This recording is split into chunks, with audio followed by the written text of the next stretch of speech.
అసు గారు ఎలా ఉన్నారా ఏంటి సంగతులు? ఐఎమ్ గుడ్ అండి. మీరు ఎలా ఉన్నారు? బాగున్నానండి. ఏంటి సార్ మిత్రమండలి ఏంటి? మిత్రమండలి మిత్రుల మండలి అంటే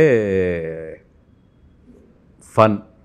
నలుగురు కుర్రోళ్ళు సాయంత్రం చక్కగా ఒక హాఫ్ బాటిల్ పెట్టుకుని ఒక్కొక్కరు ఒక 2 పెగ్గులు వేసుకున్న తర్వాత వచ్చే కన్వర్జేషన్స్ ఎట్లా ఉంటాయో సినిమా అట్లా ఉంటుంది.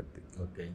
అంటే నవ్వించడం, నవ్వుకోవడం, satirical and at the same time ఒక డిఫరెంట్ టైమింగ్. అంటే అది ఏదో రొట్ట కామెడీ కింద కాకుండా ఒక చిన్న డిఫరెంట్ టైమింగ్లో అయితే ఉంటుంది సినిమా. ఏంటి డైరెక్టర్ విజయేందర్ మీద అంత కాన్ఫిడెన్స్ మీకు? నాకు విజయ్ పరిచయం లేదు. ఓకే. నాకు చెప్పడమే కథ ఫస్ట్ స్టోరీ చెప్పినప్పుడే పరిచయం అయ్యాడు. ఓకే. పరిచయం అయ్యాడు. మన కిరణ్ వీళ్ళందరూ కథ చేయించుకుని తీసుకొచ్చి చెప్తే తెగ ఎంజాయ్ చేశారు కథ. ఓకే. మనోడు చెప్పే టైమింగ్, ఆ కథ అయినప్పుడు నచ్చేసాడు మనోడు. నాకు మనోడు చెప్పే టైమింగ్ కానీ మనోడు యాక్ట్ చేసి చూపించేవి కానీ ఇవన్నీ నచ్చి దెన్ కిరణ్తో అన్నా అనమాట, నేను కూడా పార్ట్ అవుతాను దీంట్లో, ఇలా నా ఫ్రెండ్స్ అందరూ ఉన్నాం, అందరం కలిపి పార్ట్ అవుతామని చెప్పి then we are the part of the film మాట. అట్లాగండి. చెప్పండి ఈ మిత్రమండలి గురించి చెప్పండి. కళ్యాణ్, భాను, ఈ మిత్రమండలి గురించి. మా మిత్రమండలి అంటే భాను, నేను intermediate friends. Okay. And back benches as it is back benchers.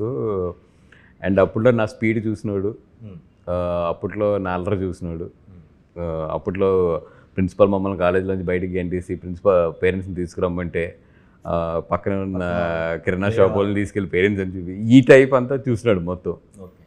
అయిపోయింది, ఇంటర్మీడియట్ అయిపోయిన తర్వాత నేను వచ్చేసాను. నేను ఏదో మొత్తం తర్వాత డిగ్రీ, వాడు కూడా విజయవాడ అక్కడికి వెళ్ళి వాడు కూడా చదువుకున్న తర్వాత కుక్కడపల్లి రోడ్డు మీద ఏదో గొడవ అవుతుంది నాకు, ఏదో కారు విషయంలో ఎవడో అడ్డెట్టాడని గొడవ అవుతుంది. అప్పటికి నేను 100%లో భలే వాడు అన్నీ అయిపోయినాయి, మంచి పెద్ద గొడవ అవుతుంది. అవతలతో మంచి ర్యాష్గా వెళ్తున్నప్పుడు నా వెనకాల ఎవడో వచ్చి సపోర్ట్ చేసేస్తున్నాడు. నేను గొడవ పడుతున్నా ఇక్కడ ఎవడి నాకు ఇంత సపోర్ట్ చేస్తున్నాడు అన్నాడు, కానీ వెనక్కి తిరగడం అవ్వట్లేదు నాకు. సడన్గా తిరిగినప్పుడు ఈడున్నాడు ఆడు నన్ను చూసి షాక్. ఎందుకంటే నేను ఎవడో తెలియదు ఎదరా, ఎందుకంటే ఆడ తప్పు ఉంది కారోడిది, నేను రైట్ కాజ్ గురించి ఫైట్ చేస్తున్నానని చెప్పి ఈడొచ్చి నాకు సపోర్ట్ చేస్తున్నాడు అంతే. ఇద్దరు తిరిగినప్పుడు రే నువ్వా అని చెప్పి మళ్ళీ కలవడం జరిగింది. అప్పుడు ఫోన్ నెంబర్లు ఎక్స్చేంజ్ చేసుకుని అక్కడి నుంచి స్లోగా ఏంటంటే కళ్యాణ్ భాను ఫ్రెండ్ అనమాట. అలా ముగ్గురం కలిపి చిన్న రియల్ ఎస్టేట్ దీంట్లో జాయిన్ అయ్యి Kalyan is used to take care of that business మాట మొత్తం. తర్వాత తను నెంబర్ ఆఫ్ బిజినెస్లో బాగా క్లిక్ అయిన తర్వాత మిత్రమండలి తీస్తున్నప్పుడు సార్ ఐ విల్ ఇన్వెస్ట్, నేను ఇన్వెస్టర్ కింద వస్తానని చెప్పి కళ్యాణ్ జాయిన్ అయ్యాడు లోపలికి. భాను ఏంటంటే నాకు క్రియేటివ్గా ఇప్పుడు మన తండేలకు కానీ అప్పుడు కానీ ఇదంతా కూడా క్రియేటివ్గా తను కథను తీసుకురావడంలో కానీ కథను కోఆర్డినేట్ చేయడంలో కానీ మొత్తం అంతా కూడా తనే చూసుకున్నాడు అవన్నీ కూడా. అట్లాగా ఇదొక మిత్రమండలి. అపార్ట్ ఫ్రమ్ మా రెగ్యులర్ మిత్రమండలి అయిన ఎస్కేఎన్ గారు అండ్ మారుతి గారు, ఈ మిత్రమండలితో పాటు ఇది పార్ట్ 2 మిత్రమండలి. ఆ మిత్రమండలిలో కొన్ని సీక్వెన్స్లు ఏమన్నా ఈ మూవీ మిత్రమండలిలో పెట్టారా? క్యారెక్టర్స్ ఉంటాయి కానీ స్ట్రైట్ సీన్స్ ఏం లేవు, బట్ క్యారెక్టర్స్ తగులుతాయి. అండ్ ప్రియదర్శి గురించి చెప్పండి. ప్రియదర్శి ఎలా దాన్ని ఇన్వాల్వ్ అయి చేశాడు? అంటే హీజ్ వెరీ, అంటే ఇంతకుముందు ప్రియదర్శి గారు అంటే నాకు ఓకే బాగా చేస్తారు, టైమింగ్ బాగుంటుంది అనుకున్నాను, కానీ కోర్టు తర్వాత అయితే నా ఒపీనియన్ అయితే చేంజ్ అయింది ఆయన మీద. అంటే హీస్ ఎ 360 degrees యాక్టర్. అంటే రెస్ట్ ఆఫ్ అందరు యంగ్స్టర్స్ కాబట్టి దీంట్లో దే హ్యావ్ టు ప్రూవ్. ఆయన మాత్రం కోర్టు అప్పుడు మాత్రం ప్రూవ్ చేశాడు, ఎస్ నన్ను ఇదొకటే కాదు, ఐ హ్యావ్ దిస్ ఆల్సో అనేది. And the selection of films, అంటే ఆయన ముందు వచ్చే ఫిలిమ్స్ కూడా నాకు తెలుసు కాబట్టి చాలా బాగా సెలెక్ట్ చేసుకున్నారు. డెఫినెట్గా ఏంటంటే ఆయనకంటూ మాత్రం ఒక చిన్న స్పేస్ని మాత్రం ఆయన ఏర్పాటు చేసుకుంటాడు ఎండ్ అయినప్పటికి మాత్రం. అంటే మనం కోర్టు కన్నా ముందే అప్రోచ్ అయ్యారా? కోర్టు తర్వాత మీరు? జరుగుతుంది, కోర్టు జరుగుతున్నప్పుడే అప్రోచ్ అయ్యాము ఇది. బట్ దాని గురించి నాకు ఎక్కువ డీటెయిల్స్ అప్పుడు తెలియదు, బట్ చూసిన తర్వాత మాత్రం చాలా బాగా హ్యాపీ ఫీల్ అయ్యా. అరే భలే మంచి సబ్జెక్ట్ భలే సెలెక్ట్ చేసుకున్నారు. దానికన్నా కూడా ద వే ఆయన చాలా సటిల్గా దాంట్లో డెలివరీ చేసిన పెర్ఫార్మెన్స్ ఉంది కదా, అది చాలా బాగా నచ్చింది నాకు. నచ్చే ఈయనలో హీ హాజ్ వెరీ ఒక మంచి యాక్టర్ అయితే ఒక డెప్త్లో ఉన్నాడు ఈయనకి, బలగం దగ్గర కానీ ఇది కానీ. ఓకే. ఒక ప్రొడ్యూసర్గా, డిస్ట్రిబ్యూటర్గా, ఒక ప్రెజెంటర్గా ఎలా మేనేజ్ చేస్తున్నారు ఇవన్నీ? అంటే ఇది ఈజీ ఏది సినిమా మేకింగ్ అనేది. డిస్ట్రిబ్యూషన్ అండ్ థియేటర్స్ అనేది ఇప్పుడు టఫెస్ట్ జాబ్. ఇది ఇన్కమ్ తీసుకొస్తుంది, అది ఇన్కమ్ బయటికి వెళ్ళిపోతుంటుంది. వస్తే దాంట్లో కూడా సడన్గా బల్క్గా వస్తుంది కదా. వస్తుంది కానీ ఒక సినిమా 10 సినిమాలు సంపాదించింది ఒక సినిమా జాబ్, దాంట్లో మొత్తం బయటికి వెళ్ళిపోతాయి. It's gambling. It's a gambling, pure gambling. మొక్క పడిందా పడలేదా అంతే. శుక్రవారం మొక్క పడిందా పడలేదా, పడలేదంటే మొత్తం కౌంట్ ఫుల్ అయిపోయినట్టు ఎక్కడంతే. అది అంటే ఇప్పుడు చెప్పండి, చాలా భారీ బడ్జెట్ సినిమాలు వస్తున్నాయి, లో బడ్జెట్ సినిమాలు వస్తున్నాయి, మీడియం రేంజ్ సినిమాలు వస్తున్నాయి. యాక్చువల్గా ఒక ప్రొడ్యూసర్కి ఏది సేఫ్? భారీ బడ్జెట్ అంటే పెద్ద హీరోలు ఉంటారు. పెద్ద హీరోలు ఉన్నప్పుడు ఎంత కాదన్నా కూడా ఒక మినిమం సేఫ్ అనేది కనపడుతుందండి. అండ్ ఒక్కోసారి టేబుల్ ప్రాఫిట్ కూడా మిగలచ్చు. ప్రొడ్యూసర్ కరెక్ట్గా, డైరెక్టర్ అండ్ ప్రొడ్యూసర్ సూపర్ కంట్రోల్లో ఉంటే టేబుల్ ప్రాఫిట్ కూడా మిగలచ్చు. ఇప్పుడు as of no medium range is in a very dangerous situation. ఎందుకంటే మీడియం రేంజ్లో పోతే 50% ఎగిరిపోతున్నాయి. చిన్న సినిమా కొడితే జాక్పాట్, పోయినా మినిమం పోతుంది. అంటే అట్లీస్ట్ కొంచెం సేఫ్ వరకు ఉంటున్నాం. But mid range bracket is very versatile bracket now. అది అక్కడ చాలా జాగ్రత్తగా ఉండాలి ఇప్పుడు ఉన్న దాంట్లో మాత్రం. బట్ అట్లాగని అక్కడ మంచి సినిమా పడితే మళ్ళీ మంచి రేంజ్కి వెళ్తుంది. బట్ సినిమాని 100% మనం హిట్ చేసుకోవాలి అక్కడ. అంటే మీరు ప్రతి సబ్జెక్టు కొన్ని మిడ్ రేంజ్ తీస్తారు, తర్వాతకి కొద్దిగా అబోవ్ యావరేజ్కి వెళ్ళిపోతారు, తర్వాతకి లో బడ్జెట్కి వెళ్తారు. ఎందుకని ఈ వేరియేషన్? కథను పెట్టానండి. అంటే నేనేదో ఇప్పుడు ఒక పెద్ద ప్రొడ్యూసర్ కిందే లేదంటే ఒక పెద్ద సినిమాలే తీయాలి అని కాకుండా నాకు కథ నచ్చితే వెళ్తాం అంతే. అది చిన్న సినిమా అవ్వచ్చు, మిడ్ రేంజ్ సినిమా అవ్వచ్చు, పెద్ద సినిమా అవ్వచ్చు. కథ నచ్చితే తీయడం. కథ నచ్చకపోతే హీరో గురించి అంటే ఇప్పుడు చాలామంది ఏంటంటే హీరోకి అడ్వాన్స్ ఇచ్చో లేదంటే హీరో డేట్లు ఉన్నాయని చెప్పి ఎదురు పరిగెడతారు. నాకు అలాగన్నా కూడా హీరోల దగ్గర మంచి పేరు, అరే వాసు వచ్చేయడంటే మనం హ్యాపీగా అది చేయొచ్చు, మనం ఫస్ట్ మనం రిలాక్స్ అవ్వచ్చు, మనోడు చూసుకుంటాడు, కింద మీద మనోడు పడతాడు అనే ఒక నమ్మకం ఉంటుంది చూసారండి. ఆ నమ్మకం పోగొట్టుకోకూడదు అంతే. అందుకని కథ వచ్చే వరకు కూడా వాళ్ళ దగ్గరికి వెళ్ళను. చాలామంది ఏంటి మధ్యలో నువ్వు నాకు చెప్పట్లేదు ఇట్లా అట్లా ఏంటి ఏం జరుగుతుందన్నా కూడా ఆ స్పేస్, ఆ రైట్ స్పేస్ గురించే నేను చూస్తాను. అండ్ ఇక్కడ ఏంటంటే అలాగని చెప్పి నాకు ఇష్టం వచ్చిన కథ కూడా వాళ్ళ దగ్గర తీసుకెళ్ళకూడదు. ఏంటో మన దగ్గరికి వాసు ఏంటి మన దగ్గరికి ఇలాంటి కథ తీసుకొచ్చాడన్నా కూడా మన గౌరవం పోతుంది, అక్కడ రెస్పెక్ట్ పోతుంది. రెండోసారి అడిగినప్పుడు ఇప్పుడు ఇమ్మీడియట్లా రా అనేవాళ్ళు కొంచెం బిజీ ఉన్నాను, మళ్ళీ ఒకసారి టైం చూసి చెప్పనా అంటారు. అది అందుకని ఆ రెస్పెక్ట్ కూడా పోగొట్టుకోకూడదండి. అందుకని నాకు ఏ సినిమా వచ్చినా కూడా చిన్న సినిమా అయితే చిన్న సినిమాకి అయితే ఇస్తాను. లేదు మిడ్ రేంజ్లో అంటే నాకు బాగా నచ్చి అరే ఇది డెఫినెట్గా కొడతా ఉన్నప్పుడు వాళ్ళ దగ్గరికి వెళ్తాను. ఇంకా పెద్ద సినిమా అంటే నాకు మ్యాక్సిమం బన్నీ గారితో ఎవ్రీ సినిమాలో నేను పార్ట్ అవుతాను. సో నాకు ఆ పెద్ద సినిమా చేయట్లేదనే లోటు కూడా ఉంటుంది. నేమ్ ఉన్నా లేకపోయినా కూడా ఆ లోటు అయితే ఉంటుంది నాకు. బన్నీ గారి టాపిక్ వచ్చింది కాబట్టి అడుగుతున్నాను, అట్లీ బన్నీ గారి ప్రాజెక్ట్ ఎంతవరకు వచ్చింది ఏంటి? ఇయా అండి, అంటే ఆల్మోస్ట్ చాలా ఫాస్ట్గా జరుగుతుంది. అంటే ఇట్స్ ఏ హ్యూజ్ ఫీలింగ్. దాన్ని ఎంతవరకు వచ్చిందంటే ఇప్పుడు నాకు తెలియదు నిజంగా, బట్ ఫాస్ట్గా అయితే జరుగుతుంది. But it will take little time తీసుకుంటుంది. అదైతే 26లో ఎక్స్పెక్ట్ చేయొచ్చా, 27లోనేనా? ఇంకొక 4-5 మంత్స్కి మాకు ఒక క్లారిటీ వస్తుంది దాని మీద వర్క్. అంటే సీజీ ప్రోగ్రామింగ్స్ అన్నీ ఎట్లా ఉన్నాయి ఏంటి అన్నీ చూసుకున్నప్పటికీ నెక్స్ట్ జనవరికి కానీ దాని మీద ఒక క్లారిటీ రాదు ఎప్పుడు రిలీజ్ చేయగలము అనేది. నెక్స్ట్ మలయాళం బాసిత్ తోటి ఒక సినిమా అనుకుంటున్నారు, అది ఎంతవరకు వచ్చింది? అండి ప్రపోజల్స్ ఉన్నాయి అన్నీ కూడా, ప్రపోజల్స్ ఉన్నాయి అన్నీ కూడా. ఏంటంటే ఇప్పుడు బన్నీ గారు ప్రజెంట్ దీని మీద కాన్సన్ట్రేషన్లో ఉన్నారు కాబట్టి నాకు తెలిసి ఇవన్నీ కూడా ఒక 2-3 మంత్స్లో ఒక స్ట్రీమ్ లైన్లోకి వస్తాయి. ఏది ఎట్లా అనేది, నెక్స్ట్ ప్రాజెక్ట్లు ఏంటి అనేది. బట్ ఒక 2-3 మంత్స్లో అయితే ఇట్ విల్ కమ్. ప్రస్తుతం ఇండస్ట్రీ ఏ స్టేజ్లో ఉంది, ఏంటి సిచ్యువేషన్, ఇది ఒకటి చెప్పండి.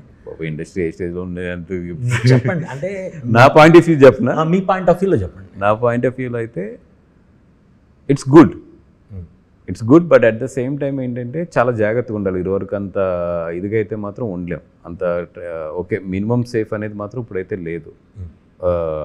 But at the same time cinema బాగుంటే మాత్రం డబ్బులు వస్తున్నాయి.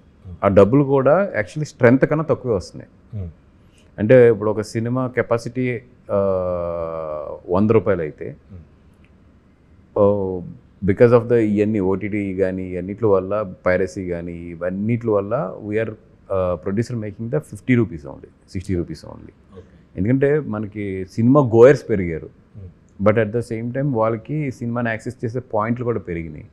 దానివల్ల మనకు రెవెన్యూ 100 రూపీస్ రావాల్సింది మనం 50% తెచ్చుకుంటున్నాం.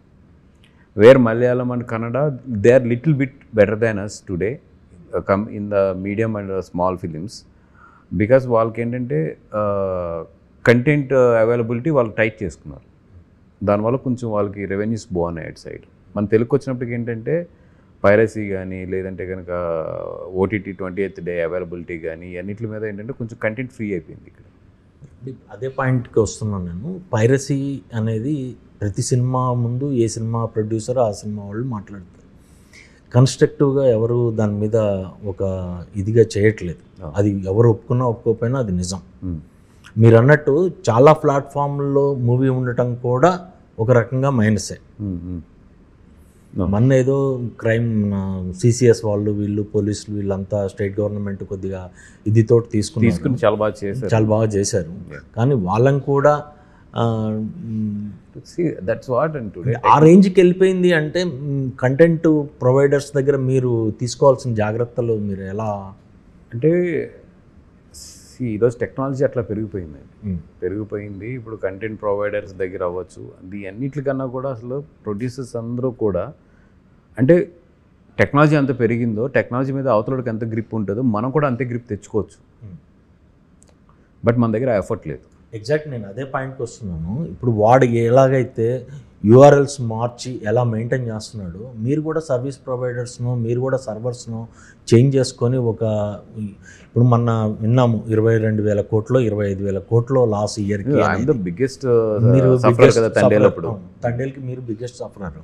అంటే ఇంత హెవీ లాస్ అవుతుంది కదా, మీరు కూడా ఆ కంటెంట్ ప్రొవైడర్స్ని సర్వర్స్ మార్చడమా లేకపోతే మీరు ఓన్గా చేసుకోవటమా లేకపోతే 3 months ఒకటి ఒక సినిమాకి ఒకటి మేజర్ సినిమాకి ఒకటి అంటే ఇక్కడ 2 things ఉన్నాయండి. ఒకటి కెమెరాలో షూట్ చేసిన ప్రింట్ అంటే ఫోన్లోనో దీంట్లోనో అది పెద్ద డ్యామేజ్ చేయదు.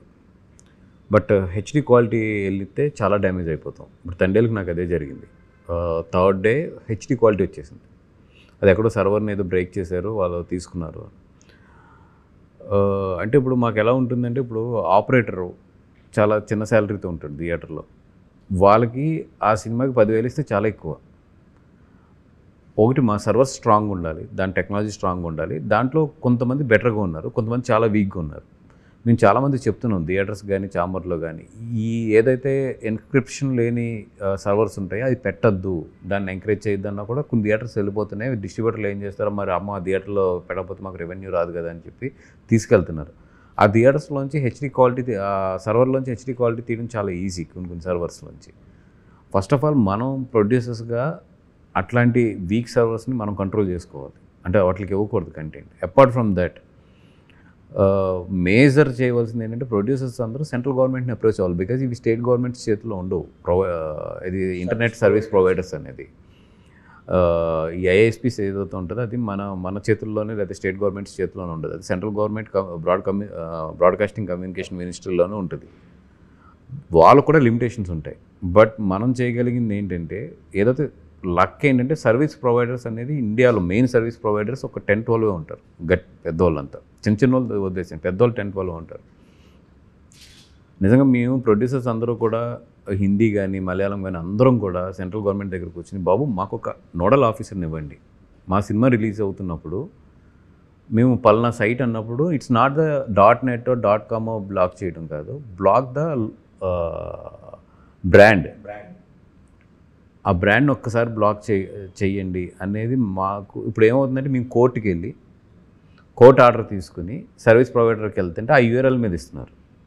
సర్వీస్ ప్రొవైడర్ అది తీసుకుని బ్లాక్ చేసినట్టుకి 20-25 days పడుతుంది. అప్పుడు అయిపోద్ది మా సినిమా.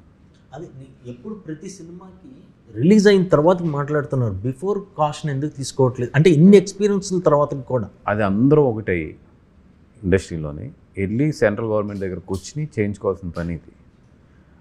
ఇప్పుడు నా తండేలు అయిపోయింది తర్వాత నేను నా పనుల్లోకి వెళ్ళిపోతా. ఇప్పుడు ఇంకొక సినిమా అయింది, అయిపోయిన తర్వాత నేను నెక్స్ట్ సినిమాకి మూవ్ అయిపోయి ఏదో డబ్బులు వచ్చినాయా తీసుకెళ్ళిపోయాము అనేది తప్పితే కలెక్టివ్గా అరే ఇది ఇంత లాస్ అవుతున్నాం ఓవరాల్గా ఇండస్ట్రీ అని ఒక టైంలో వచ్చింది మూమెంట్. నేను చెప్పేది ఎప్పుడంటే 2016 ఆ టైంలో వచ్చింది. ఆ టైంలో వచ్చింది, కోర్టుకి వెళ్ళాము, అందరం చాలా మొత్తం కోఆర్డినేట్ చేసాము, మనకి ఇక్కడ సెల్స్ పెట్టారని. దాని తర్వాత తగ్గింది, ఇప్పుడు మళ్ళీ పెరిగింది. ఇప్పుడు నొప్పి స్టార్ట్ అయింది కాబట్టి ఐ థింక్ స్లోగా ఫామ్ అవుతుంది, బట్ ఇట్ విల్ టైం తీసుకుంటుంది. ఇప్పుడు అంత టైం తీసుకుంటే డ్యామేజ్ ఎక్కువ జరుగుతుంది. నేను మొన్న కూడా మన మైత్రి రవి గారు వీళ్ళందరితో కూడా ఉన్నాము, ఇది ఇండియా లెవెల్లో ఒక కమిటీ కింద వేసుకుందాము, అన్ని లాంగ్వేజ్లు కలిపి వేసుకుని ఎదరికెళ్దామని అని చెప్పి. బట్ ఏంటంటే అది ఎవరైనా కూర్చుని చెయ్యాలి, అది అక్కడ ల్యాగ్ అవుతున్నాం. తెలుగులో సరిగ్గా యూనిటీ లేకనా టైం బిజీ వలన? టైం బిజీ ఒకటి అందరికీ, రెండోది ఏంటంటే ఒకళ్ళు చేస్తుంటే ఇంకొకరు లాగుతూ ఉంటారు వెనక్కి. దానికన్నా కూడా ఎవరైనా ఎత్తుకుంటే మనం సపోర్ట్ చేసి మనకున్న నాలెడ్జ్ని ఇస్తే బెటర్. కొంతమందికి ఏంటంటే నిజంగా చేయాలని ఉంటుంది, అట్లాగే ఎవరైనా ఎదురుకెళ్తుంటే వెనకాల వాళ్ళు అందరూ సపోర్ట్ చేసి దానికి ఏం చేయగలం అది డిజైన్ చేసి పెడితే మాత్రం డెఫినెట్గా సక్సెస్ అవ్వగలిగిన ఇదే with police support. But police దీంట్లో 30-40% చేస్తే 60% ప్రొడ్యూసర్స్ చేసుకోవాలి మనం. అది ఇక్కడ ప్రొడ్యూసర్స్ వాళ్ళు చేసేది ఓ 10% కూడా లేదని అనిపిస్తుంది, అది ఎంతవరకు నిజం? యూనిటీ లేక అండి, యూనిటీ లేక. అండ్ రెండోది ఏంటంటే నిజంగా ఎవరైనా చేస్తున్నా కూడా ఒక 5 చేస్తుంటే ఒక 10 మంది వెనకలు అవుతారు. ఇక్కడ అవి టైడ్ అయిపోయి నా పని చేసుకుంటాను. సరే, నెక్స్ట్ విషయానికి వస్తే టికెట్స్ రేట్లు అసలు ఇండస్ట్రీకి ప్లస్సా మైనసా? ఒక సినిమా ప్లస్ అవుతుంది. ఎలా ప్లస్ అవుతుంది? బాగున్న సినిమాకి ప్లస్ అవుతుంది. అదే ఎలా ప్లస్ అవుతుంది చెప్పండి. అంటే ఇప్పుడు ఒక 200 కోట్ల రూపాయల సినిమా ఖర్చు అయింది అనుకోండి. అంటే ఇప్పుడు ఖర్చు ఎందుకు అయింది అనేది పక్కన పెట్టేది, అది పక్కన పెట్టేసి 200 కోట్ల రూపాయలు సినిమాకు ఖర్చు అవుతాయి. ఇప్పుడు ఫస్ట్ రోజు అయితే ఏదైతే ఇప్పుడు మనకి పెంచుతున్న 50 రూపాయలు 100 రూపీస్ ఉందో, ఎక్కడండి ఇప్పుడు తెలంగాణలో చూసుకుంటే ఒక సినిమా టికెట్ 500 రూపాయలు అవుతుంది. అదే ఆంధ్రాలో చూసుకుంటే అంటే బేస్ ప్రైస్ ఎంత ఉంటుంది? 150 నుంచి 300 పెంచుకోవచ్చు కదా. కాగా బేస్ ప్రైస్ ఎంత ఉంటుంది ఈరోజు? 150 లేదు బేస్ ప్రైస్ ఈరోజు. కొన్ని మల్టీప్లెక్స్లో 150 ఉంది. మల్టీప్లెక్స్ అన్నిట్లో 150 to 300, 295 ఉంది బేస్ ప్రైస్. ఇప్పుడు 295 ఎవరు ఆ బేస్ ప్రైస్ని 99% ఫాలో అవ్వరు. లేదు, మల్టీప్లెక్స్లు 100% రూల్ ప్రకారం వెళ్తాయి. అవి ఎప్పుడు కూడా రూల్ డివైడ్ చేయవు మల్టీప్లెక్సెస్. అదే సిటీలో అసలు జరగదు. హైదరాబాద్ సిటీలో జియో ఏదో ఉందో అదే ఫాలో అవుతారు సిటీస్లో. అదే నేను అనేది 150 నుంచి 295 వరకు. ఇప్పుడు సపోజ్ ఈ సినిమాకి 150 పెట్టారనుకోండి, ఎక్కువ మంది వస్తారు కదా, ఫుట్ ఫాల్స్ ఎక్కువ ఉంటాయి కదా. అదే 300 పెట్టారనుకోండి, అప్పుడు జనాలు తగ్గుతారు కదా. ఏం లేదు, ఇప్పుడు మీరు చూడండి 300 కాదు 800 పెట్టినా కూడా థియేటర్స్ ఫుల్ అవుతాయి. 150 పెట్టినా కూడా థియేటర్స్కి రారు కొన్ని సినిమాలకి. 150 కదా 100 రూపీస్ పెట్టినా కూడా థియేటర్స్కి రారు కొన్ని సినిమాలకి. ఇప్పుడు డిమాండ్ ఉన్న సినిమాలకి వెళ్తున్నారు, డిమాండ్ లేని సినిమాలకి నేను ఫ్రీగా ఇచ్చినా రారు. అది అంటే డిమాండ్ ఉన్న సినిమాలకు కూడా ఫస్ట్ 10 డేసే కదా, 11th డే నుంచి 15th సార్ ఎట్లా ఉండదు కదా. ఏముండదు సార్. ఇప్పుడు 3 days 4th days తర్వాత ఆటోమేటిక్గా తగ్గించేస్తున్నారు ప్రొడ్యూసర్స్. ఎందుకు తగ్గిస్తున్నారు? ఫస్ట్ 4 days ఏదైతే డిమాండ్ ఉందో ఆ రోజు, అంటే ఈ సినిమా నేను చూడాలన్న వాళ్ళు వస్తున్నారు, తర్వాత వాళ్ళు ఓకే వెళ్దాం అనుకున్నప్పుడు తగ్గించేస్తున్నారు. ఎందుకంటే ఇప్పుడు బాగుంటుంది సినిమా, కంటిన్యూ చేస్తున్నారు డిమాండ్ ఉన్నప్పుడు. ఎందుకంటే ఇప్పుడు డిమాండ్ ఉన్నప్పుడు 100% ఇది ఫుల్ అవుతున్నప్పుడు ఎవరు కూడా మనీ లూజ్ అవుతానికి ఇష్టపడరు. నిజంగా లేదు జనాలు ఒకవేళ నిజంగా వెళ్ళినప్పుడు వీళ్ళు అంటే పెంచడానికి కూడా ధైర్యం ఉండదు ఎవరికి. అంటే ఇక్కడ నేను ఒక పాయింట్ అడగదలుచుకున్నాను చాలా క్లియర్గా. ఎందుకు 2-3 రోజుల్లోనే మొత్తం డబ్బులు కోట్లు రావాలని ఆలోచిస్తున్నారు? చిన్నగా ఒక 10 రోజుల్లో అంతకన్నా ఎక్కువ వస్తాయి కదా, దాని గురించి ఎందుకు ఆలోచించారు నిర్మాతలు? అంటే ఈ రోజున ఏదైతే గవర్నమెంట్ అలౌ చేస్తున్న రేట్స్ బేస్ ప్రైసెస్ ఉంటాయి కదా సార్, అసలు 10 రోజులు కాదు కదా, మనకు 40 రోజులు ఇచ్చినా కూడా కొన్ని సినిమాలు అసలు బడ్జెట్స్ వర్కౌట్ అవ్వవు. అట్లీస్ట్ సపోజ్ కోర్టు తీసుకున్నాం, లేకపోతే లిటిల్ హార్ట్స్ తీసుకున్నాం అంటే నేను అనేది దానికి 10 కోట్లు అయిందా 15 కోట్లు అయిందా అనేది పక్కన పెడితే దాని కలెక్షన్ ఆ సినిమా కన్నా దరిదాపు ఒక 4 times ఉంది కదా సార్. ఇవి ఇప్పుడు కోర్టు కానీ లేదంటే ఇవి కానీ ఎక్సెప్షనల్ కేసెస్ ఇవి. అలాగే ఇదే బడ్జెట్ పెట్టి మొత్తం డబ్బులు ఎగిరిపోయిన వాళ్ళు చాలామంది ఉన్నారు. మీరు 2 సినిమాలు 3 సినిమాల గురించి మాట్లాడుతున్నారు. ఇంచుమించు 50-60 సినిమాలు పోతాయి ప్రతి సంవత్సరం. వాళ్ళందరూ ఎగిరిపోతారు. ఏ బడ్జెట్లో ఉంటాయి, 2.5 కోట్లు 3 కోట్లు ఉంటాయి. ఇక్కడ ఏంటంటే సినిమా హిట్ అయింది కాబట్టి అది ఎగ్జాంపుల్ చూపించేసి దీనికి డబ్బులు వచ్చినాయి కదా అనుకుంటాం. అలాగే ఫ్లాప్ అయిన సినిమాల్లో వెళ్ళిపోయిన వాళ్ళు కూడా ఉంటారు కదా. ఇప్పుడు పెద్ద సినిమాలు ఉన్నాయి, పెద్ద సినిమాలు ఉన్నప్పుడు అంత పెట్టి ప్రొడ్యూసర్ తీస్తాడు. మాకు ఒక పక్కన ఒక పైరసీ ఉంది, ఒక పక్కన మళ్ళీ ఇవన్నీ ఉన్నాయి. ఇవన్నిటిని తట్టుకుని ఫస్ట్ 4 days 5 daysలో ఇప్పుడు సినిమా బాగున్నా బాగోపోయినా ఎంతో కొంత రెవెన్యూ రావడానికి కొంచెం ఎన్హాన్స్ చేస్తున్నారు. But if you compare to the other states, మన స్టేట్ చాలా తక్కువే. నేను అదే పాయింట్కి వస్తున్నా, మిగతా స్టేట్లతో పోల్చుకుంటే మన స్టేట్లోనే ఎక్కువ టికెట్ రేట్స్ ఉన్నాయి. మీరు ఎగ్జాంపుల్ బాంబే చెప్తారు, బాంబేలో వీకెండ్స్లో మాత్రమే హై ఉంటుంది.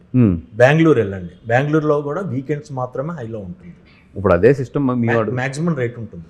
నేను అనేది ఏంటంటే ప్రతి సినిమాకి ఈ సినిమాకి పెంచండి, ఈ సినిమాకి పెంచండి అని మీరు అందరూ అడగటం కన్నా ఓ బడ్జెట్ 50 crores దాటితే ఈ రేంజ్ పెట్టండి అని ఒకటి క్లియర్గా మీరు తీసుకురావచ్చు కదా. అది లేదండి, ఇప్పుడు మీ గవర్నమెంట్ కూడా అడుగుతుంది ఫ్లెక్సీ రేట్స్ ఇవ్వండి అంటే. అస్తమాను వెళ్ళే ఇప్పుడు మంగళవారం ఇప్పుడు ముంబై ఉంది, మంగళవారం తగ్గించేస్తారు రేట్లు, 99 రూపీస్కి వస్తుంది. ఢిల్లీ అన్నీ కూడా అట్లాంటి ఫెసిలిటీ మాకు కూడా ఇవ్వండి. ఇక్కడ ఏమవుతుందంటే మేము మార్చుకోవడానికి లేదు, ప్రొడ్యూసర్ మార్చుకోవడానికి లేదు, లేదా ఎగ్జిబిటర్ మార్చుకోవడానికి లేదు. కానీ 150ని 295 చేసుకోవడానికి మాత్రం అది స్పెషల్ జీవో తెచ్చుకోవాలి. అది కూడా అన్ని సినిమాలకి ఇవ్వట్లేదు కదండి. కాదు, మీకు బేస్ ప్రైస్ నుంచి మ్యాక్సిమం ప్రైస్ పెంచుకోవడానికి కదా, అది ఫ్లెక్సిబుల్ ఎప్పుడూ ఉంది. 295 ప్లస్ పెట్టుకోవడానికి జీవోలు కావాలి. లేదండి, ఇక్కడ మీరు చెప్పి తెలంగాణలో అది ఉంది. అది ఉన్నా కూడా 295 మెయింటైన్ చేస్తున్నారు, అప్పర్ రేటే మెయింటైన్ చేస్తున్నారు. నేను అనేది అదే. ఇప్పుడు ఆంధ్ర వెళ్తే మాకు ఆ ఫెసిలిటీ లేదు. ఇప్పుడు తెలంగాణలో రేట్స్ అనేది చాలా, ఆంధ్రాలో ఎంత మ్యాక్సిమం రేట్ పెంచినా కానీ 300 కన్నా ఎక్కువ అవుతుంది. అవదు. రెండోది ఏంటంటే ఇప్పుడు అక్కడ కూడా ఇప్పుడు కమిటీ వేసిన దానికే అక్కడ ఎప్పుడైతే ఫ్లెక్సీ రేట్ వస్తుందో 100% ఏంటంటే మీకు మంగళవారాలు బుధవారాల్లో తగ్గించే ఫెసిలిటీ తీసుకురామని అందరూ అడుగుతున్నారు. ఎందుకంటే that is very successful in the north. మంగళవారం చాలా బాగుంటున్నాయి వాళ్ళకి 100 రూపీస్ చేసుకున్నప్పుడు. అట్లాగే ఏంటంటే ఇది ఒక సినిమా డిమాండ్ ఎప్పుడు ఉంటుంది, డిమాండ్ ఎప్పుడు తగ్గుతుంది అని చూసుకుని మన వేరియబుల్స్ తీసుకెళ్ళాలి తప్పితే ఇరువట్లాగా ఫ్లాట్ రేట్ పెట్టుకుంటే ఇప్పుడు వర్కౌట్ అవుతుంది సార్ అది. ఎందుకంటే ఇరువట్లాగా ఇప్పుడు సినిమా 50 రోజులు రన్ లేదు అసలు. మ్యాక్సిమం సినిమా 15 రోజులు. ఈరోజు ఆ 15 రోజులు మేము ఎంత డబ్బులు చేసుకోవాలి, ఏం చేసుకోవాలని ఇప్పుడు ఎందుకు లిటిల్ హార్ట్సే తీసుకోండి, అంతే 16 రోజులే. ఇప్పుడు ఎంత పెద్ద హిట్ సినిమా అయినా సరే 16 రోజులే. ఆ 16 రోజుల్లోని ఫస్ట్ 4 రోజులు చాలా ఇంపార్టెంట్ మాకు. అది ఆ ఫస్ట్ 4 రోజులు అయిన తర్వాత పైరసీ వస్తుంది, ఇవన్నీ వస్తాయి. సెకండ్ వీక్ అనేది ఇంకా అది దైవాధీనం మాకు. రెండోది ఇప్పుడు రేజ్ అవుతుంది సెకండ్ వీక్. రేజ్ అయినా కూడా ప్రొడ్యూసర్ పర్సంటేజ్ ఎంతకు వస్తాడండి? 40కి వస్తాడు. 60 ఎగ్జిబిటర్కి వెళ్తుంది. సో మీరు ఏదన్నా ప్రొడ్యూసర్ నిజంగా డబ్బులు గట్టిగా తినేది అంటే ఫస్ట్ వీకే తింటాడు. అందుకే ఫస్ట్ వీక్ పెంచమని అడుగుతాం ఇప్పుడు మేము. సెకండ్ వీక్ మాకు పెంచితే నిజంగా మాకు బెనిఫిట్ ఏమి ఉండదు.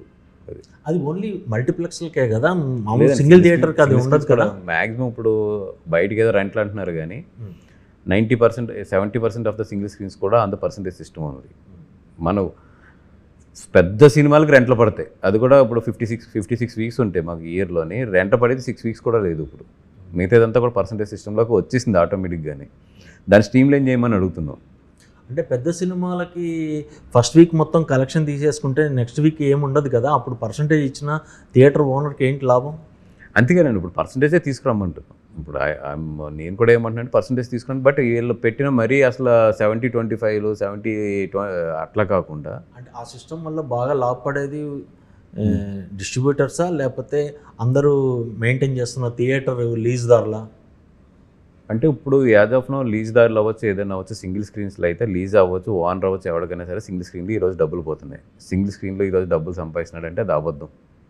అది ఫస్ట్ వీక్ వాళ్ళకి షేరే కదా.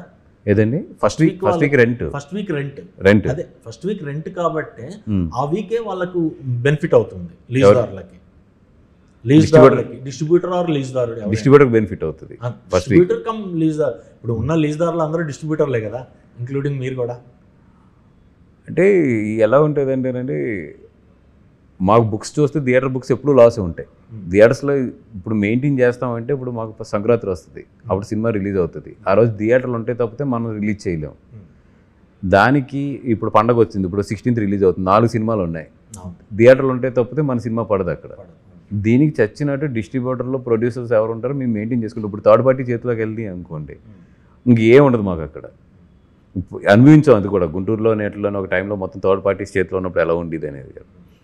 ఇప్పుడు కూడా ఏంటంటే అందరూ వదిలేస్తున్నారు థియేటర్లు. ఇప్పుడు గీతార్ట్స్ ఉంది, గీతార్ట్స్ అసలు థియేటర్లు లేవు, ఆల్మోస్ట్ తగ్గించేసుకున్నాం. ఇప్పుడు దిల్రాజ్ గారు తగ్గించేసుకుంటున్నారు, సురేష్ బాబు గారు తగ్గించేసుకుంటున్నారు. అందరూ ఇప్పుడు ఏంటంటే ఏదో ఉంది అంటే ఉందని మెయింటైన్ చేయడమే తప్పితే థియేటర్స్లో అయితే డబ్బులు లేవండి. మల్టీప్లెక్సెస్లో ఎస్ ఇట్స్ లిటిల్ రీజనబుల్గా ఉంది, కానీ సింగిల్ స్క్రీన్స్ అయితే డబ్బులు లేవు. ఇప్పుడు తెలంగాణ ఆంధ్ర రెండిట్లో చూసుకుంటే మల్టీప్లెక్స్ షేర్ 40% కన్నా ఎక్కువ ఉంటుందా? ఆక్యుపెన్సీ అండి ఆక్యుపెన్సీ లేదు 40% ఉంటుంది. 40%. ఈ రెండుకి వచ్చినప్పుడు 40% ఉంటుంది. అంత 40% మించి చాలా తక్కువ స్క్రీన్స్. ఇప్పుడు సపోజ్ ఏఎంబి ఉంది, అది ఎక్కువ ఉంటుంది 40% కన్నా కూడా. ట్రిపుల్ ఏ కొంచెం ఎక్కువ ఉంటుంది 40% కన్నా కూడా. బట్ ఆన్ యావరేజ్ ఓవరాల్గా చూసుకుంటే ఆ 35 to 40%లోనే ఇప్పుడు అంత కూడా లేదు, తగ్గిందండి యాక్చువల్లీ. ఇంకా తగ్గి ఉంటుంది. నేను చెప్పేది లాస్ట్ ఇయర్ క్యాలిక్యులేషన్ చెప్తాను. అంటే రెవెన్యూ ఒక 40% వరకు మనం మల్టీప్లెక్స్ నుంచి ఎక్స్పెక్ట్ చేయొచ్చు. మిగతా 60% మీరు అలా అడుగుతున్నారు. అలా, సారీ revenue. సార్, నేను ఆక్యుపెన్సీ అనుకున్నారు కాదు. రెవెన్యూ వైజ్ అయితే మాత్రం నైజాం తీసుకుంటే, సిటీ తీసుకుంటే మాత్రం ఇప్పుడు 75% మల్టీప్లెక్సెస్, 25% ఇది ఉంటుంది, థియేటర్స్ ఉంటుంది. బట్ ఓవరాల్ మళ్ళీ ఆంధ్ర సైడ్కి వెళ్ళినప్పటికీ సింగిల్ స్క్రీన్స్ ఎక్కువ ఉంటాయి, మల్టీప్లెక్సెస్ తక్కువ. బట్ నైజాం చూస్తే మాత్రం మళ్ళీ మల్టీప్లెక్సెస్ ఎక్కువ ఉంటుంది. ఓవరాల్లో చూసుకుంటే అంటే ఆంధ్ర వల్ల మల్టీప్లెక్సెస్ షేర్ తగ్గుతుంది, కానీ సిటీస్ మాత్రం ఇన్ఫ్లుయెన్స్ ఎక్కువ ఉంటుంది. విజయవాడ ఉంది, మళ్ళీ విజయవాడ మల్టీప్లెక్సెస్ ఇన్ఫ్లుయెన్స్ ఎక్కువ ఉంటుంది. వైజాగ్ మల్టీప్లెక్సెస్ ఇన్ఫ్లుయెన్స్ ఎక్కువ ఉంటుంది. బీ టౌన్స్కి వచ్చినప్పటికీ సింగిల్ స్క్రీన్స్ ఇన్ఫ్లుయెన్స్ ఎక్కువ ఉంటుంది. అట్లా అంటే అది పర్టికులర్గా చెప్పలేము ఇక్కడ అనేది. అదే ఇక్కడ 250, అక్కడ 130, 140 ఏదో ఉన్నట్టున్నాయి కదా మల్టిపుల్ స్క్రీన్స్. అవునండి. ఇంకొకటి మెయిన్ ఈ క్యాంటీన్ వ్యవస్థ ఏంటంటే, క్యాంటీన్ల వల్లే చాలామంది ఇబ్బంది పడుతున్నారు అనేది. అవునండి, లేదు క్యాంటీన్స్ 100%, ఎస్పెషల్లీ మల్టీప్లెక్సెస్లో అయితే చాలా ఘోరంగా ఉన్నాయి. ఈవెన్ నేను వెళ్ళినప్పుడు చూస్తాను కదా, చాలా గట్టిగా ఉంటాయి. వాళ్ళని అడిగితే ఏమంటారు, సార్ మాకు ఈ రెవెన్యూ మీద ఎక్కడ మెయింటైన్ చేయగలం సార్ ఇదంతా అని, క్యాంటీన్లోనే కదా మాకు వచ్చే రెవెన్యూ అంటే. ఎందుకంటే వాళ్ళు చెప్పేది ఏంటి, ఇప్పుడు ఇన్ని కోట్లు పెట్టి కట్టాం సార్ ఈ ప్రాపర్టీని అంటే. ఇప్పుడు థియేటర్ కట్టాలంటే మీకు తెలియదు కదా, ఇప్పుడు మూడు స్క్రీన్లు అంటే మినిమం 67 కోట్లు లేకుండా అవుతుంది, మినిమం 60 crores అవుతుంది 3 screens కట్టాలంటే. ఇప్పుడు ఇదంతా వాళ్ళకి ఇంట్రెస్ట్లు ఇవన్నీ చేసుకుని ఆక్యుపెన్సీ చూస్తేనేమో ఈరోజు నాకు తెలిసి చాలా తక్కువగా వచ్చేసింది. సో మాకు వచ్చేది ఇక్కడే కదా సార్ అండి. బుక్స్ నిజంగా చూస్తే పీవీఆర్ అని కూడా పబ్లిక్ లిమిటెడే కదండి. అంటే నా పాయింట్ అది కాదు, వాళ్ళు రేట్ పెంచుకోవచ్చు, ఓకే అదంతా. అది చైన్ సిస్టమ్ నుంచి నడుస్తుందా, సింగిల్ ఇది నుంచి నడుస్తుంది? ఏ సంస్థ ఆ సంస్థ తప్పితే చైన్ లేదు. చైన్ అంటే మీరు అనేది పీవీఆర్ అంటే పీవీఆర్ ఇప్పుడు వాళ్ళ సంస్థ వాళ్ళే చేసుకుంటున్నారు. సింగిల్ స్క్రీన్స్కి వచ్చినప్పటికీ మ్యాక్సిమం లీజ్కి ఇచ్చేస్తారు. ఇది బయట వీళ్ళు ఉండరు. మళ్ళీ ఇది సింగిల్ స్క్రీన్స్ కూడా ఈ లీజ్దారులే క్యాంటీన్ కూడా వ్యవస్థను నడిపిస్తున్నారు అనేది కదా. లాంగ్ లీజెస్ అయితే అంటే ఇప్పుడు ఒక లాంగ్ లీజెస్, ఇప్పుడు 15 years లీజ్ ఉంది, థియేటర్ మొత్తం రెనోవేట్ చేసుకున్నప్పుడు వీళ్ళు మెయింటైన్ చేసుకుంటారు. బయట 3 రూపాయలకు దొరికే సమోసా అక్కడ 20 రూపాయలకు దొరుకుతుంది కదా. అక్కడే థియేటర్ లీజ్దారుడి కన్నా, అంటే థియేటర్ ఓనర్ కన్నా, డిస్ట్రిబ్యూటర్ కన్నా బెనిఫిట్ పొందేది సార్ ఒకటి క్యాంటీన్ వ్యవస్థే కదా సార్. పాపం సింగిల్ స్క్రీన్స్ అయితే అందరూ అనేస్తున్నారు, కానీ they are in a huge losses అండి. వాళ్ళు పవర్ బిల్స్ కానీ. నేను కూడా చెప్పేది అదే, నేను కూడా అనేది అంటే సింగిల్ థియేటర్ ఓనరు, లీజ్దారుడు, థియేటర్ ఓనర్ లాస్ లోనే ఉంటున్నాడు, డిస్ట్రిబ్యూటర్ కూడా ఇది ఉండదు. లీజ్దారుడు కానీ ఈ క్యాంటీన్ కూడా వాళ్ళ అలా లేదు. మీరు చెప్పే సిస్టమ్ లేదు. థియేటర్ ఓనర్ మెయింటైన్ చేసుకుంటే క్యాంటీన్ ఓనర్ దగ్గర ఉంటుంది. అదేందండి, వీక్లీ లీజ్ ఇస్తే క్యాంటీన్ ఎవరు? ఉన్న థియేటర్ వ్యవస్థలో 10% కూడా ఓనర్స్ మెయింటైన్ చేయట్లేదు కదా. అవును, ఇప్పుడు లస్సీ తీసుకుంటే లస్సీ పెట్టుబడి పెట్టిన వాడి దగ్గర క్యాంటీన్ ఉంటుంది తప్పితే, ఓన్లీ వీక్లీ తీసుకున్న వాడి దగ్గర క్యాంటీన్ ఎప్పుడు ఉండదు. అది ఓనర్ దగ్గర ఉంటుంది క్యాంటీన్. ఇప్పుడు property almost 15 to 20 years lease తీసుకుంటారు కదా. అవునండి, వాళ్ళ దగ్గర క్యాంటీన్ ఉంటుంది. మరి వాళ్ళ పెట్టుబడి థియేటర్ మీద అంత పెట్టుబడి పెడతారు కదా.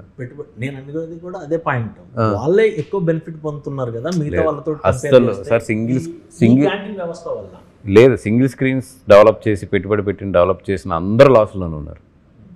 మీరు వెళ్ళి ఎక్కడ బుక్స్ చూసుకుంటారో ఏదన్నా చూసుకోండి, లాస్ట్ ఎస్పెషల్లీ కోవిడ్ దగ్గర నుంచి 6 years నుంచి అయితే విపరీతమైన లాస్లో ఉన్నారు. అంటే కొన్ని సంస్థలు కరెంట్ బిల్ కడతానికి కూడా ఇబ్బంది పడుతున్నాయి. ఇది సింగిల్ స్క్రీన్స్ నేను చెప్పేది. బుక్స్ అని కాదు, ఇప్పుడు లేకపోతే పాపం వాళ్ళు ఎందుకు అంత గోల్కి పెడతారు, పర్సంటేజ్కి రండి అది ఇది అని చెప్పి. నేను చెప్తాను, థియేటర్ సింగిల్ స్క్రీన్స్ అయితే మాత్రం చాలా అసలు ఓనర్స్ అయితే వర్ణాతీతం వాళ్ళ బాధలు. అందరూ అనేసుకుంటున్నాం మనం ఏది కానీ అసలు ఎక్కడ రెవెన్యూ సరిపోవట్లేదు. ఎందుకంటే రావట్లేదు సింగిల్ స్క్రీన్స్కి జనాలు ఎక్కడ కూడా. మల్టీప్లెక్సెస్ ఇస్ డిఫరెంట్, నేను మాట్లాడట్లేదు, కానీ సింగిల్ స్క్రీన్స్ అయితే మాత్రం చాలా ఇబ్బంది పడుతున్నారు. అది ఇప్పుడు సింగిల్ స్క్రీన్స్ డెవలప్ చేసి డబ్బులు పెట్టిన పెద్ద సంస్థలు ఇబ్బంది పడుతున్నాయి ఆ వ్యాపార పరంగానే. ఓన్గా రన్ చేసుకుంటున్న ఓనర్స్ అయితే చేతులు ఎత్తేస్తున్నారు, వెళ్ళిపోతున్నారు. వాళ్ళు ఆల్మోస్ట్ థియేటర్లు తీసేసి వెళ్ళిపోతున్నారు. నిజంగా అంత లాభదాయకం అయితే ఇన్ని థియేటర్లు ఎందుకు పోతాయండి 1 ఇయర్లోని? అండ్ నేను అనేది ఓనరు ఇబ్బందుల్లోనే ఉన్నాడు, నేను అనేది లీజ్దారుడే బెనిఫిట్ అనేది పాయింట్ ఇక్కడ. లీజ్ లెస్సీ ఉంటే ఇక్కడ 2 రకాలు ఉన్నాయి మీరు మాట్లాడేది. థియేటర్ డెవలప్ చేసుకుని లీజుకి తీసుకుని 20 yearsకి థియేటర్ డెవలప్ చేసుకున్న లెస్సీస్ ఎవరైతే ఉన్నారో వాళ్ళు కూడా సింగిల్ స్క్రీన్స్లో లాస్లోనే ఉన్నారు. ఇప్పుడు they are not in the profits. Sure పక్క. అసలు ఎవరు బుక్స్ చూడట్లేదు చెప్పచ్చు స్ట్రైట్గా. వీక్లీ లీజెస్ తీసుకుంటారు, అంటే ఓనర్ రన్ చేసుకుంటాడు, వీక్లీ లీజెస్ తీసుకుంటారు. ఎంత ఉంటుందండి? మా అయితే 15,000 20,000 ఉండొచ్చు. వాళ్ళ దగ్గర క్యాంటీన్స్ ఉండవు, వాళ్ళ దగ్గర క్యాంటీన్స్ ఉండవు. వాళ్ళకు ఓన్లీ ఆ వీక్ రెంటల్స్ మాత్రమే కదా, మార్జిన్ మనీ ఒకటే కదా. ఏదైతే లాంగ్ లీజులు తీసుకుని థియేటర్స్ డెవలప్ చేశారో ఇదివరకు, ఒకప్పుడు 2016-17లో అట్లా డెవలప్ చేశారో, ఆ 3 years బాగుంది. కానీ వన్స్ కోవిడ్ వచ్చిన దగ్గర నుంచి మాత్రం ఆ సింగిల్ స్క్రీన్స్ వ్యాపారం మొత్తం ఎగిరిపోయింది. ఈరోజు సింగిల్ స్క్రీన్స్ చూసుకుంటే, నాకు మచిలీపట్నం లాంటి సెంటర్ చూసుకుంటే ఈ ఇయర్లో 15% కూడా ఆక్యుపెన్సీ రావట్లా సింగిల్ స్క్రీన్స్. ఇది పెద్ద సినిమాలు ఇన్ని పడినా కూడా ఈ రెంట్కి వచ్చినట్టుగా 20% ఆక్యుపెన్సీ కూడా రావట్లేదు. ఫస్ట్ టైం ఓనర్స్ రెంటలు తగ్గించుకుంటున్నారు. ఎందుకంటే దే ఆల్సో నో ఇది వర్కౌట్ అవ్వట్లేదు అని చెప్పి. పెరగాలి కదా రెంట్లు, తగ్గించుకుంటున్నారు. ఎందుకంటే వాళ్ళు ప్రెస్టేజ్ కదా రన్ చేద్దామని చెప్పి తగ్గించుకుంటున్నారు. కొంతమంది ఓనర్స్ వస్తే సార్ మీరు లీజ్ అయిపోయినట్టు మేము ఇంకా తీసేస్తున్నాము, మీరు లేదు మీకు ఏనంటే కొంత ఓనర్స్ మేమే చెప్పేస్తున్నాం, వద్దురా బాబు నా డబ్బు, నాకు 2 years లీజ్ ఉన్నా కూడా తీసుకుని వెళ్ళిపోయి నువ్వు ఏదో చేసుకో అని చెప్పి. కోవిడ్ మొత్తం ఇండస్ట్రీని మార్చేసినట్టుంది కదండి, ఆ ఇంపాక్ట్ ఇంకా కనబడుతున్నట్టుంది. వెళ్తానే ఉందండి. అంటే కోవిడ్ వల్ల మొత్తం ఓటీటీలకు అడాప్ట్ అయిపోయారు. ఇప్పుడు ఇండస్ట్రీ ప్రొడ్యూసర్లు కూడా ఓటీటీ చేతుల్లోనే ఉన్నారనేది నిజమేనా? 100% నిజం. దాంట్లో పెద్ద అబద్ధం ఏం లేదు. 100% ఇప్పుడు now we have to go with them in a collaboration. అది స్ట్రైట్ సినిమా అదే ఒరిజినల్ అవ్వచ్చు ఆర్ ఇది అవ్వచ్చు, దే ఆర్ ద మేజర్. అంటే మేజర్ అంటే they are the equal partners. ఇది అంటే especially mid range and small range ఫిలిమ్స్కి అయితే they are very important. Big ఫిలిమ్స్కి కొంచెం ఇంకా చెల్లుతుంది ప్రొడ్యూసర్ మాట. మీడియం అండ్ స్మాల్ ఫిల్మ్స్లో అయితే they play very prominent role. లేదా మనకు ధైర్యం ఉండాలి ప్రొడ్యూసర్కి. ఈ ఓటీటీల వల్ల శాటిలైట్ రైట్స్ చచ్చిపోయాయి అనుకోవచ్చా? ఆల్మోస్ట్ నీళ్ళు. ఇప్పుడు ఇన్కంలో శాటిలైట్ అనేది లెక్కేసుకోకూడదు. ఒకప్పుడు శాటిలైట్ కోసమే సినిమాలు తీసేవాళ్ళు అనేది ఒక నానుడు ఉంది కదా. ఇప్పుడు లేదండి. ఇప్పుడు శాటిలైట్ అనేది we should not calculate as a minimum guarantee revenue కింద. సినిమా బాగుంటే వస్తుంది, అంతే తప్పితే ఇది శాటిలైట్ ఎంత వస్తుంది అనేది అయితే ఇప్పుడు క్యాలిక్యులేట్ చేయకూడదు మనం. ఇప్పుడు ఓటీటీలతోటి బిఫోరే మీరు అగ్రిమెంట్లు చేసుకుంటున్నారు అంటే మేజర్ సంస్థలు మధ్యలో అయినా వాళ్ళని అప్రోచ్ అయితే ఓకే అవుతున్నాయి, చిన్న వాళ్ళు మాత్రం అసలు ఎంత అప్రోచ్ అయినా అవ్వట్లేదు అనేది ఒకటి ఉంది కదా. అది మీకు గుర్తుందో లేదో, నేను బిఫోర్ లాస్ట్ ఇయర్ చెప్పాను ఇది. అరే వాళ్ళకున్నది 52 weeks వాళ్ళకున్నది. 52 weeksలోని వాడు 52 సినిమాలే పెట్టగలడు ఒక ప్లాట్ఫామ్. ఉన్నాయి మనకు మేజర్ 3 ప్లాట్ఫామ్సే. సో ఇక్కడ ఏమో కంటెంట్ ఏమో 250-300 సినిమాలు ఉంటాయి, వాళ్ళకి కావాల్సిందేమో 50 సినిమాలు.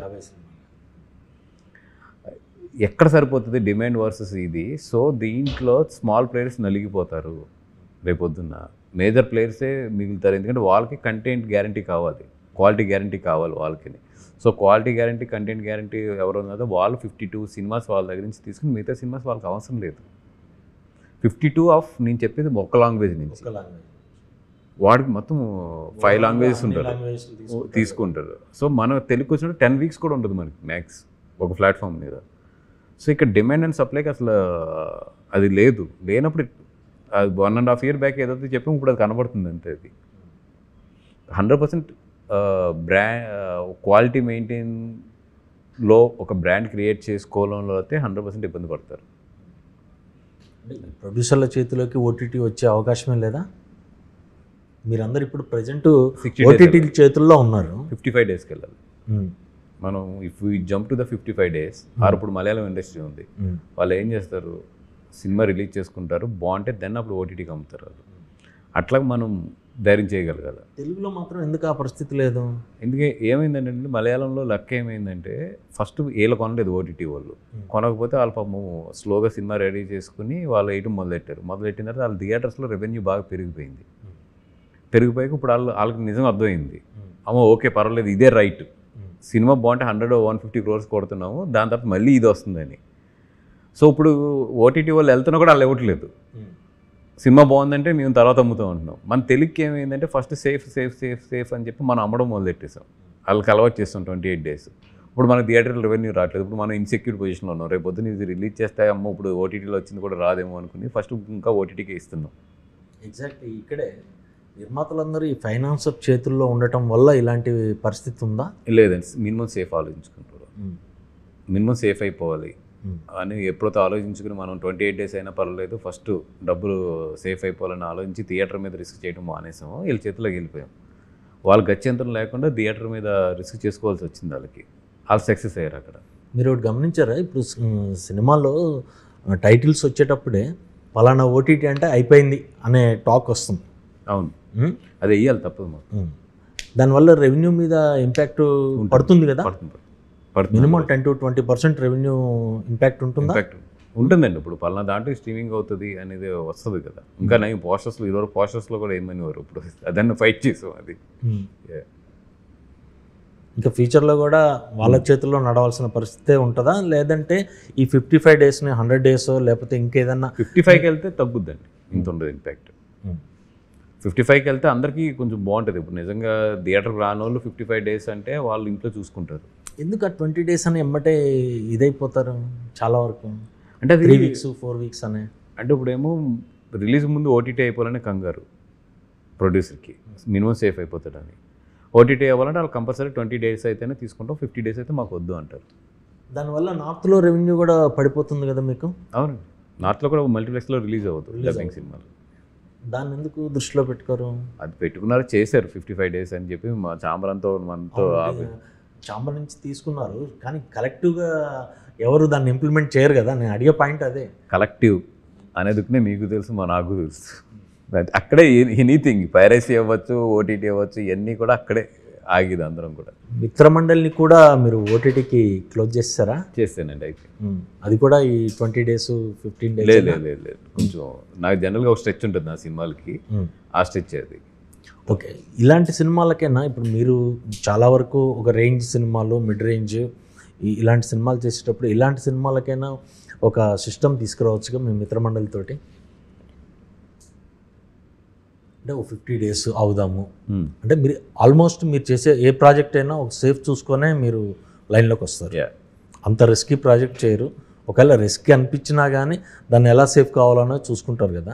అలాంటి చిన్న చిన్న స్టార్టప్ లాగా ఏమన్నా చేసే ఆలోచన ఏమైనా ఉందా? ఉందండి నాకు ఫర్దర్గా. ఇప్పుడు లిటిల్ హార్ట్స్కి రిస్క్, అట్లాంటి సినిమాలు రిస్క్ తీసుకోవాలి. అటు బ్రాకెట్టే 3 crores 4 crores చేసి, ఇప్పుడు మలయాళం స్టడీ చేసాం, వాళ్ళు బ్రాకెట్ 5-6 చేస్తారు, చేసి they will take the risk. అంటే పోయిన వాళ్ళకి 1-2లో బయటపడిపోతారు. అట్లాగే తెలుగులో కూడా ఆ సిస్టమ్ ఆ 5-6లోనే చేయగలగాలి. ఆ 5-6లో చేయగలగాలంటే మనం చాలా సిస్టమ్స్ మార్చుకోవాలి యాజ్ అ ప్రొడ్యూసర్గా. ఎందుకంటే ఇప్పుడు నేను ఎంత చిన్న సినిమా తీసినా మినిమం 10 అవుతుంది తెలుగులో. చిన్నది నేను చెప్పేది 10 అవుతుంది. ఎందుకంటే అప్పుడు నేనేంటంటే ఇట్ల నుంచి బయటకు వచ్చి, లైక్ ఇప్పుడు మన వీళ్ళు లిటిల్ హార్ట్స్ వాళ్ళు వీళ్ళందరూ ఎలా చేశారు అట్లా చేసుకోగలగాలి మనం కూడా. అంటే కొన్ని కట్ చేసుకోవాలి మన బ్రెయిన్లోంచి. ఒక సినిమా అంటే ఎలాగే తీయాలనేది కట్ చేసుకుని మనం ఆ న్యూ జనరేషన్ థాట్స్ని అడాప్ట్ చేసుకోవాలి. చేసుకుంటే మాత్రం మీరు అన్నది ఆ మినిమం సేఫ్కి వెళ్ళక్కర్లేదు. అప్పుడు ఇప్పుడు ఎక్కడైనా సక్సెస్ రేట్ మలయాళం తీసుకున్నా, తెలుగు తీసుకున్నా, ఎక్కడ తీసుకున్నా 5-10% కన్నా ఎక్కువ లేదు. మనం వాళ్ళ సినిమాల గురించి ఒక 4 సినిమాల గురించి ఎలా చెప్పుకుంటున్నామో మన 4 సినిమాల గురించి కూడా వాళ్ళు అలానే చెప్పుకుంటారు. కాకపోతే ఇక్కడ కాస్ట్ ఆఫ్ ప్రొడక్షన్ తగ్గించుకోవడానికి చాలా చేస్తున్నారు, కానీ అదేమీ ఇంప్లిమెంట్ అవుతున్నట్లేవు.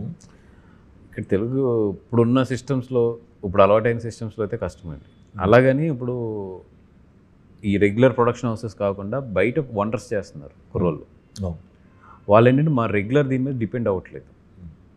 వాళ్ళు ఒక ఇండిపెండెంట్ ఫిలిం కింద తీసుకుంటున్నారు, దాంట్లో చాలా బాగున్న ఫిలిమ్స్ వస్తున్నాయి. అప్పుడు అట్లాగే ఏంటంటే ఇప్పుడు మన రెగ్యులర్ ప్రొడక్షన్ హౌసెస్ కూడా ఆ ఇండిపెండెంట్ ఫిలిం చేసుకునే స్టైల్కి మేము కూడా మారాలి. మారినప్పుడు మీరు అన్న ఏదైతే అది ఉన్నది చూసారా, అరే నాకు ఏదో అవసరం లేదు, ఫస్ట్ నేను కంటెంట్ నాది బాగుంది కాబట్టి నేను థియేటర్లో రిస్క్ చేస్తాను అనేది ఎప్పుడైతే స్టార్ట్ అవుతుందో స్లోగా ఇది మారుతుంది అండి. బట్ ఇప్పుడున్న రెగ్యులర్ గాడిలో వెళ్తే మాత్రం ఇది ఇప్పుడు అప్పుడే మారుతుంది. ఎందుకంటే ఇప్పుడు చిన్న సినిమా అన్నా ప్రొడ్యూసర్ 10 కోట్లు అయిపోతుంది ఇక్కడ. ఓకే అండి, all the best for the Mitramandali. Thank you మీ అండి. మూవీ మిత్రమండలితో పాటు మీ ఫ్రెండ్స్ మిత్రమండలి కూడా ఇలా మంచిగా రైజింగ్లో ఉండాలని కోరుకుంటున్నాను. రైట్ అండి.